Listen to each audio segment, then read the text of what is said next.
você... Então tá bom. Então, eu queria agradecer, Ari, pela introdução, também pelo convite, a você, professor Vasco.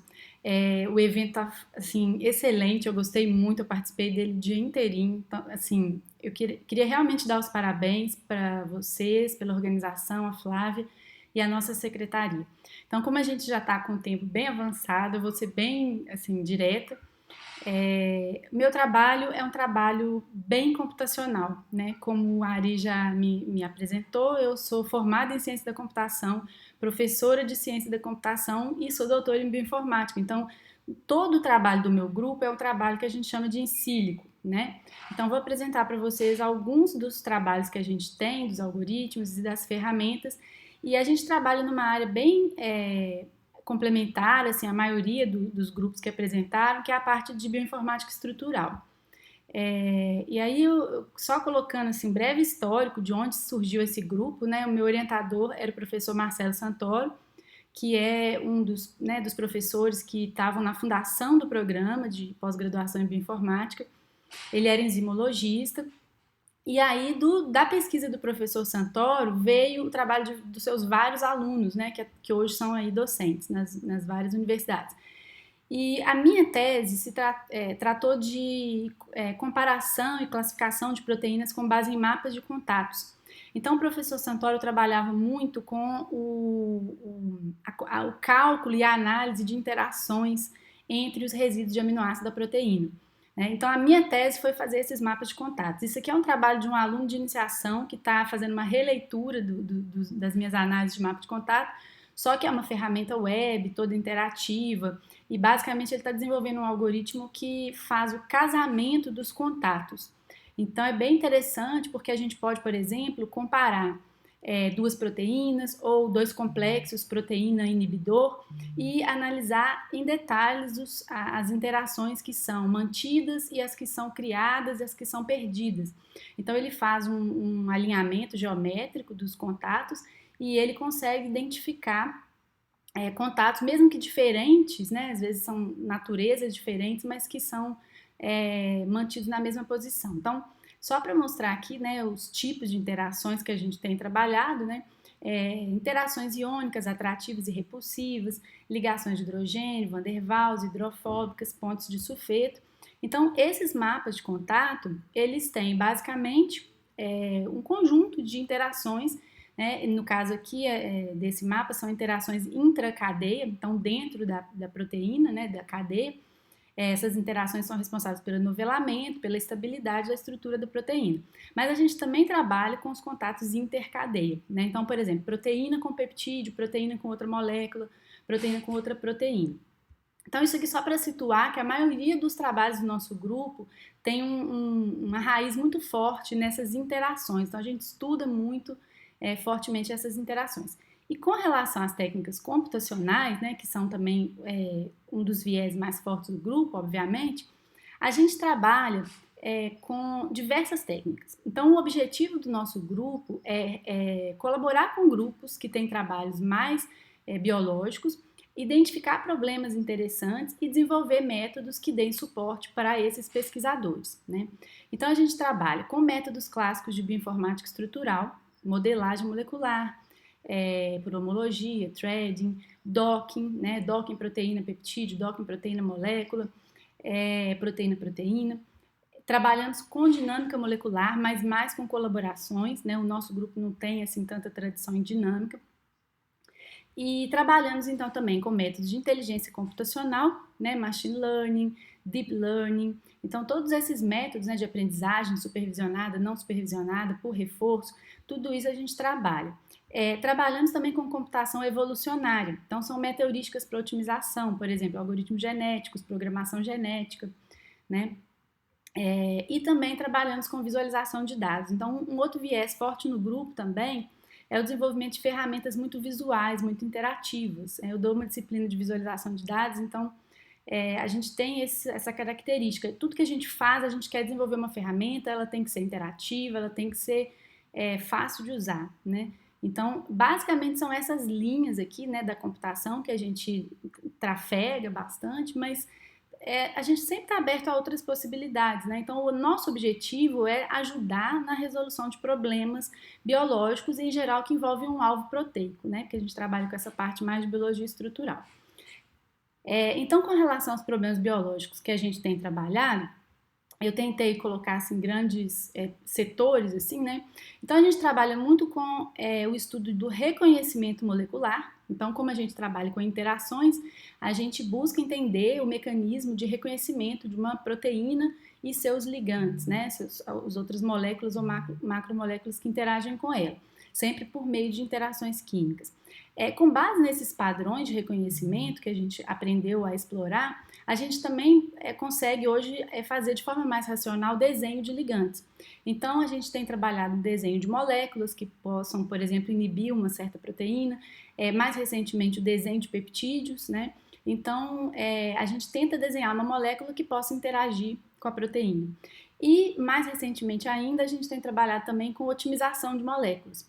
Então, com base nesses métodos de aprendizagem de máquina, a gente pode prever o impacto de uma mutação, né? Então, a gente pode introduzir na proteína uma mutação que torne ela mais termoestável, por exemplo, né? Então, a gente tem, né, projetos que têm o objetivo de otimizar, por exemplo, uma enzima ou mesmo um peptídeo para interagir melhor com a proteína. Então, isso aqui são mais ou menos grandes linhas, né? E aí dentro, vou citar agora alguns problemas bem mais específicos, tá? Então, dentro de reconhecimento molecular, um dos projetos que a gente tem atualmente, que é o mestrado da minha aluna Letícia, no PPG em Bioinformática, visa a identificação de padrões de inibição em aceto-lactato sintases que são tolerantes e que não são tolerantes a certas classes de herbicidas, né? Então, a gente usa as ferramentas que a gente já tem e desenvolve outras que possam ser necessárias. Então, aqui eu estou mencionando o Napoli, que eu vou mostrar depois, é uma ferramenta que foi o doutorado de um aluno meu, que é o Alexandre Fácio. O VTR, que é esse trabalho do meu aluno de IC, que eu falei de casamento de mapa de contato. E Visgremlin, que eu não vou mostrar em detalhe, mas é uma colaboração que a gente tem com outra ex-aluna do programa, que é a professora Sabrina Silveira, e a gente faz mineração de subgrafos frequentes. Então, representa a proteína e a molécula como um grafo, e minera subgrafos que são conservados, né? Então, a gente tem uma proteína com dezenas de moléculas que interagem com ela. A gente minera os subgrafos que são conservados nesse grande conjunto de dados. Então, usando essas várias ferramentas, a gente tem esse interesse aqui, por exemplo, né? Com relação ao desenho de ligantes, só para citar também um exemplo, né? Porque a gente já trabalha com a ricina, que a gente está tentando desenhar inibidores para ricina, mas um mais atual, né, que todo mundo pode estar interessado, é que a gente também está tentando desenhar peptídeos para interação com alvos do SARS-CoV-2, né? Então, a gente tem aí uma base de dados de peptídeo, que é a Propídia, que é o trabalho de doutorado do Pedro Martins, também do PPG em Bioinfo, que é uma base de dados, vou falar dela, né, de complexo proteína peptídeo. Então, com base em dados da Propídia, né, a gente pode capturar, né, alguns peptídeos que possam servir como base para a gente otimizá-los e desenhar peptídeos que sejam que tenham alta afinidade com os alvos do SARS-CoV-2, né? Com relação à otimização de moléculas, a gente tanto pode otimizar os peptídeos, né, que é uma das coisas que a gente está interessado agora, quanto um trabalho que a gente desenvolveu recentemente, com muitas colaborações também, professor Luiz Marins, da Universidade Federal do Rio Grande, o pessoal da Embrapa, Agroenergia, que foi melhoramento de beta-glicosidases que são usadas na produção de etanol de segunda geração. Né? O que acontece é que a beta-glicosidase ela faz clivagem da celobiose em glicose. Só que a glicose, que é o produto, inibe a enzima, né? Então ela é retroinibida pelo produto. Então a gente, né, trabalhou nessa proposta de mutações para essas enzimas. E aqui são alguns trabalhos, né, que foram frutos desse projeto, né? E são um trabalho de doutorado do meu aluno, Diego Mariano, também do PPG em Bioinformática. Né? Aqui também temos colaborações com o professor Leonardo Lima, da UFSJ, que faz os experimentos de dinâmica molecular. Né? Então, temos uma colaboração bem antiga, para mim são mais ou menos uns 5 anos, né, essa colaboração com ele. Então, o nosso grupo, que é o Laboratório de Bioinformática e Sistemas, do ISEX, ele tem, como eu falei para vocês, esse viés forte em desenvolvimento de ferramentas também, né? Então, se vocês entrarem lá no nosso site, vocês vão encontrar um repositório das principais ferramentas que estão disponíveis. São algumas que eu vou mencionar agora. Então, eu tive grande dificuldade de selecionar, eu selecionei algumas que são mais recentes, para comentar rapidamente. Então, Propídio é essa base de dados de complexo proteína peptídeos, né? Além da base de dados, ela tem uma máquina de busca, então a gente desenvolveu uma ferramenta para buscar tanto por sequência, né, que é mais simples, quanto por estrutura, quanto por interações. Então você pode, por exemplo, submeter a cavidade de uma proteína e ela encontra para você peptídeos que estão ligados em cavidades semelhantes, né? E além disso também ela faz um agrupamento híbrido. Então a gente tenta com isso retornar grupos de peptídeos, né? Porque às vezes o pesquisador quer ou reduzir a redundância ou encontrar, prospectar, né, novos peptídeos que poderiam interagir com uma cavidade parecida. Tá? Então, a ferramenta está totalmente disponível, só que o artigo foi submetido essa semana. Então, né, é possível usar já, mas ainda não, vocês não vão encontrar o artigo ainda. Napoli é uma ferramenta que foi doutorado do Alexandre Fácil, né, já falei. É um conjunto de algoritmos para encontrar padrões de interações entre proteínas e pequenas moléculas. Então, essa aqui é uma ferramenta excelente para quem trabalha com docking.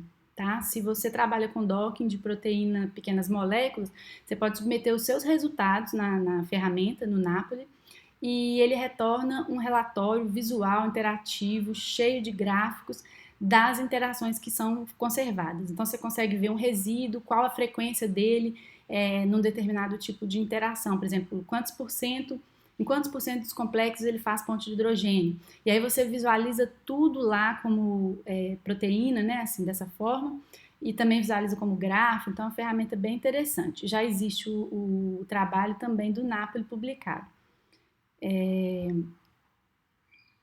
E Proteus, que é uma ferramenta que a gente teve esse artigo aceito, acho que essa semana, trabalho de mestrado do José Renato, meu aluno de mestrado também no PPG em Bioinformática.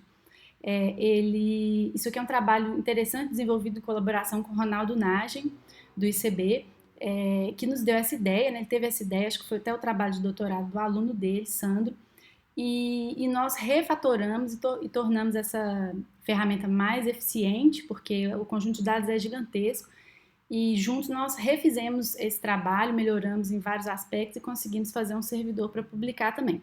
O objetivo aqui do Proteus é o seguinte: imagina que eu quero fazer uma mutação na minha proteína que torne ela mais estável ou mesmo termoestável. Eu quero introduzir interações.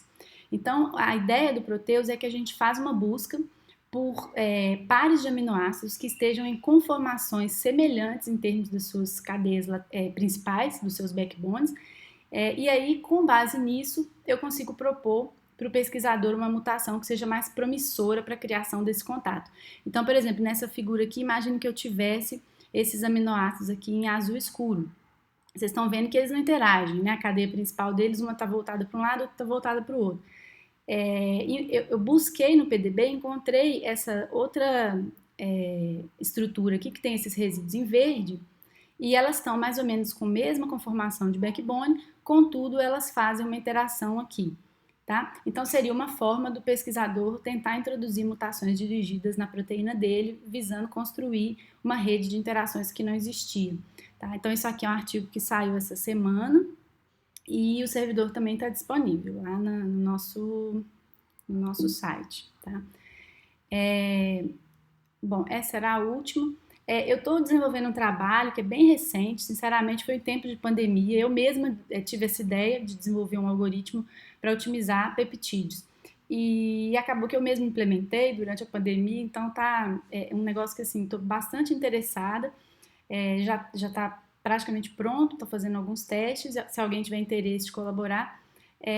A ideia aqui é a gente otimizar, produzir peptídeos que tenham alterações, mutações, né? E que interajam mais com um certo sítio. Tá? Então, o objetivo aqui é construir um conjunto de peptídeos que vai interagindo cada vez mais com aquele sítio. Ainda não temos artigo nem nada, né? Ainda estou procurando um aluno para me ajudar a fazer esse negócio. Mas eu acho que no contexto da rede pode ter pessoas que possam ter interesse em aplicar. Então, pessoal, assim, eu falei bastante rápido, né? Mas eu acho que eu ocupei exatamente o meu tempo.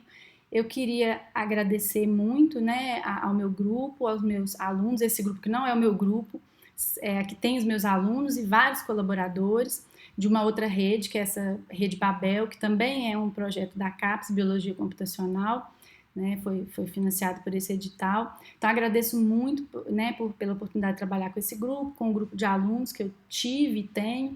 O programa de pós-graduação em bioinformática, eu falo que é meu programa de coração, vocês já entendem por quê, né, as agências de fomento, e é isso, gente. Eu vou agradecer e estou à disposição para perguntas. Meu e-mail deixei ele aqui embaixo o tempo todo, tá? Então é isso. Muito obrigada.